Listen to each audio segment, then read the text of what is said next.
yeah, let's not do that anymore. Today we'll be installing the DeeZee ram assist. It goes on the left side. Goes in here. You know, so there's no drilling. It'll go into that hole right there. So, I mean, there's millions of videos on YouTube by now, but this is the shade tree mechanic, so we'll do it my way. All the parts are in the kit, so let's and everybody likes a good unboxing, so let's get all the parts laid out. All right, here's all the hardware that our tailgate assist from DeeZee comes with. Should come with one Mylar kit, one shock, one Torx head, one Torxed head tool, one cable clip, one what they call a nut zert tool, one what they call a top plate tool, one bottom plate with a ball nut, one bolt, and one instruction kit. The tools that you'll need, from what they'll say, is a flathead screwdriver, a hammer, one M5 Allen wrench, a punch, a tape measure, a pair of pliers, a 10mm wrench, an M4 Allen wrench, and a Phillips screwdriver. Plates are they are a galvanized zinc coated, so they're not going to rust. However, I don't know, they kind of give me an eyesore. Let's take a look. See, I mean, this bottom plate's going to go right here. All right, they're not going to stay chrome forever, but they're not going to rust. See, that's going to go right there, and this one's going to go right here through that bolt. That's why I said you're going to need that M5, whatever it was. Anyway, but I think we could do something better.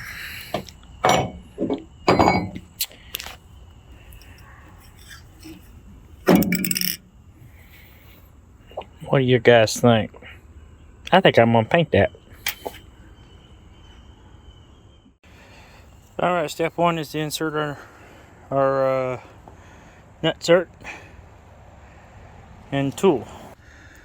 And we're gonna put it in this hole. Obviously you can't exactly squeeze it in there. That's the reason why your tool is gonna want to get a little hammer in here. So I'm gonna gently tap it. Right. The Allen tool, I think, is the M5 Allen M5 Allen, and the 10mm come in handy. M5, let's see, put our M5 in there. And we'll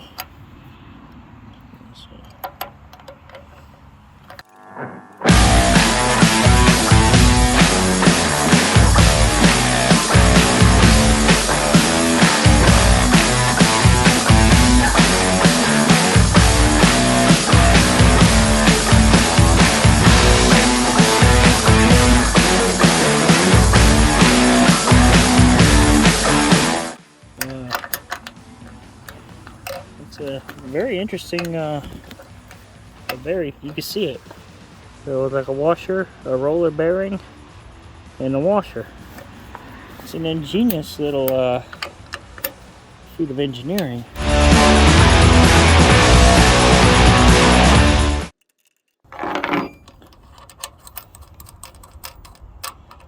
And we'll unthread.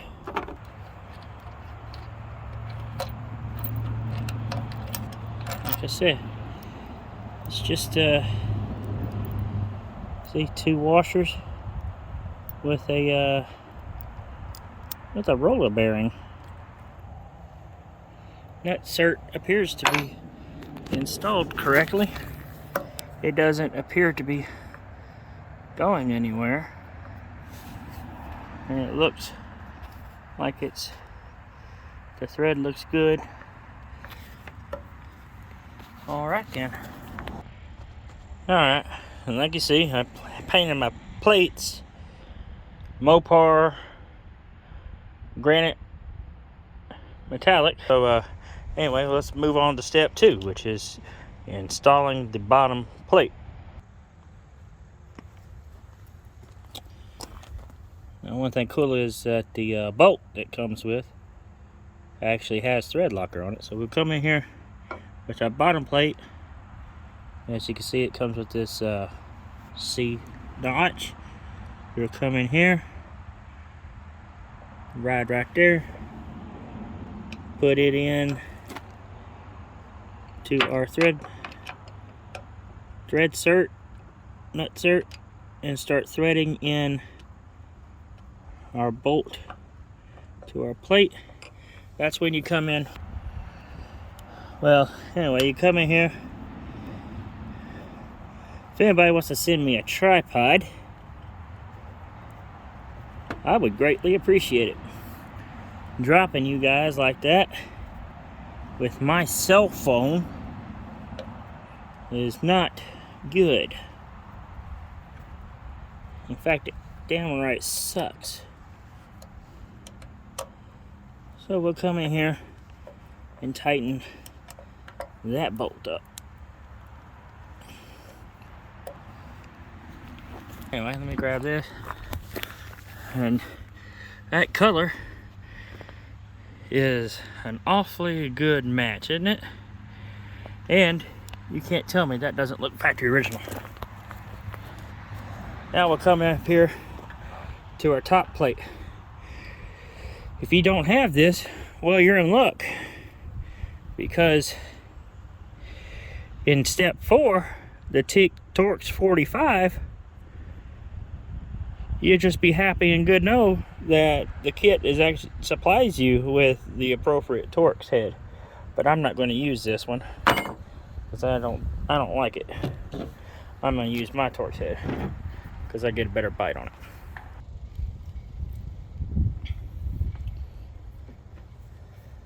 You don't have to worry about the tailgate dropping, but if you're paranoid, you can unhook this cable. Come in here, uninstall this bolt that holds on to this cable.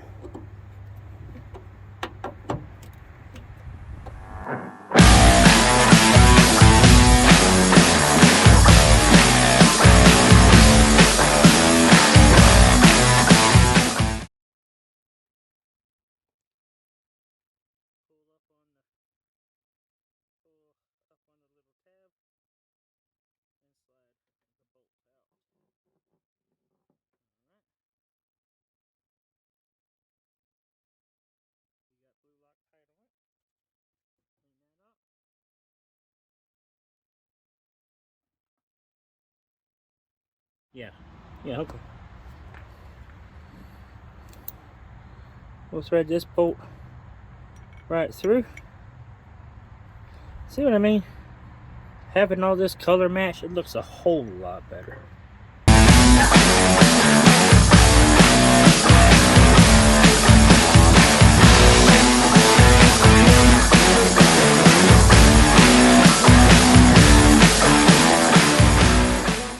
Take your cable and slide it back over.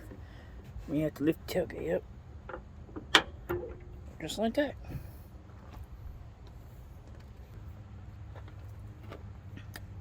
Make sure this shock is on top and the strut is on the bottom, just like so.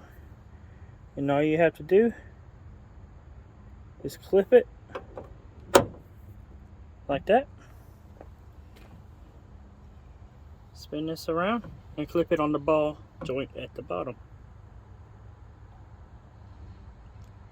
It's really easy to pull down, not that hard, and just snap it on the ball. It's just a snap joint. That's all it is on that. That part is done. This part gives a lot of people a lot of problems, but it's not really all that hard, because you see this has got a little slip edge right there. So it's not all that hard. So take your tape measure, measure 3.5 inches from the top of the cable, and then just clip it in. Sometimes it'll help if you get a little bit of lube or a little bit of oil on this cable, and it'll slip right in a whole lot easier. 3.5 inches from this point, 3.5 right there, not a problem. This little point, and I can put it in with my hand.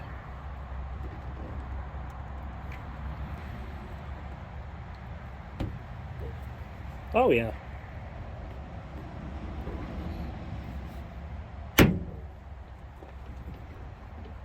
Now I got the cable on it. You can actually, now you've got the oil on it, you can slide it to where you need it to go.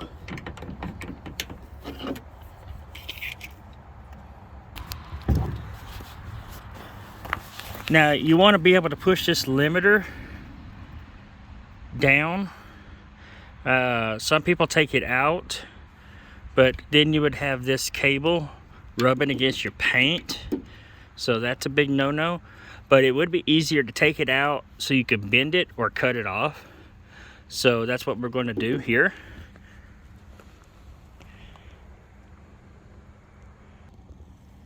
It's the same size Torx bit as the top, T45.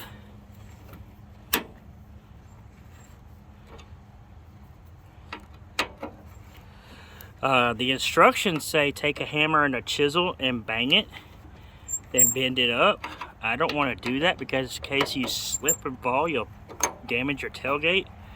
So what we're going to do, we're going to take it out. We're going to reinstall it, but we're going to take it out, bend it or break it. Another option you can do is put a flat washer behind it, if you happen to have a flat washer handy. Because you see there's a lock nut and a washer. So what we're going to do is bend it and break it off.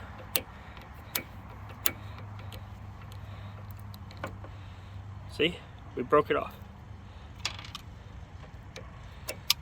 Just like that.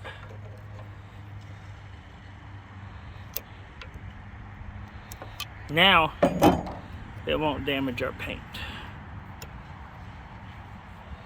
and we'll put it back in.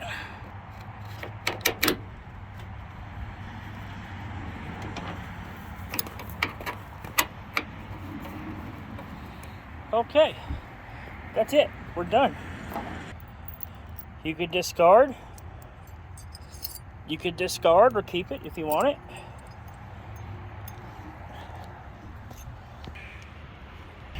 One last thing to do, the instructions called to remove this bump stout.